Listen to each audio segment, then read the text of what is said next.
Hi, let's talk about cardiac auscultation. In this video, we'll discuss the typical auscultation points for the heart valves. Auscultation means to listen.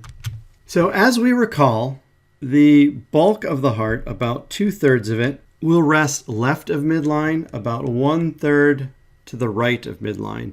And if we look at the sternocostal projections of these heart valves, we see that frequently they are behind osseous tissue or behind bone.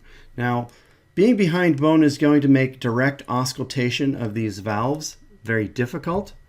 But what we can do is we can follow the trajectories of blood to the nearest point where these pathways are not obscured by bone, and we can auscultate there. So for instance, let's start with the aortic valve. The aortic valve is delivering that blood through the ascending aorta, and it's transitioning into the aortic arch, going that way, but before it does so, sound is going to be conducted in the direction of that blood to this location. That's going to be the right second intercostal space just to the right of the sternum. Now, the second intercostal space is the space beneath the second rib. That second rib is going to articulate with the sternum at the sternal angle. So if you can palpate the sternal angle or even see the sternal angle, you can immediately locate that second intercostal space and go immediately to the right of the sternum. To auscultate the pulmonary valve is sending blood out the pulmonary trunk to the arteries. That's going to also be in the second intercostal space, this time to the left of the sternum. And so that is where we would place the bell of the stethoscope in order to auscultate the pulmonary valve. In order to auscultate the tricuspid valve, this is a little more tricky.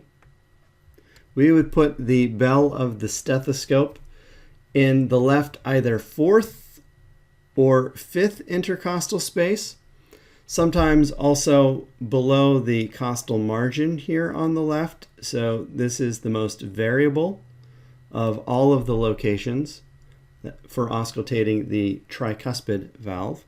But you would start in the fourth or fifth intercostal space and move the bell around. In order to auscultate the bicuspid valve, we would go in the fifth intercostal space, almost in the midclavicular line.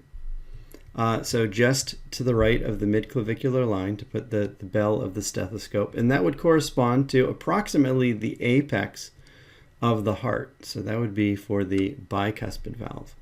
Now there are various mnemonics that you might learn in doctoring. So aortic, pulmonary, tricuspid, bicuspid. Oftentimes this is presented as apartment B. So we've discussed the reasons why cardiac valves cannot be auscultated directly, rather why you need to follow the path of blood flow to the nearest unobstructed by osseous tissue region of the thorax, and the particular locations of auscultating the aortic, pulmonary, tricuspid, and bicuspid valves. This is your summary slide. Thank you very much for your time.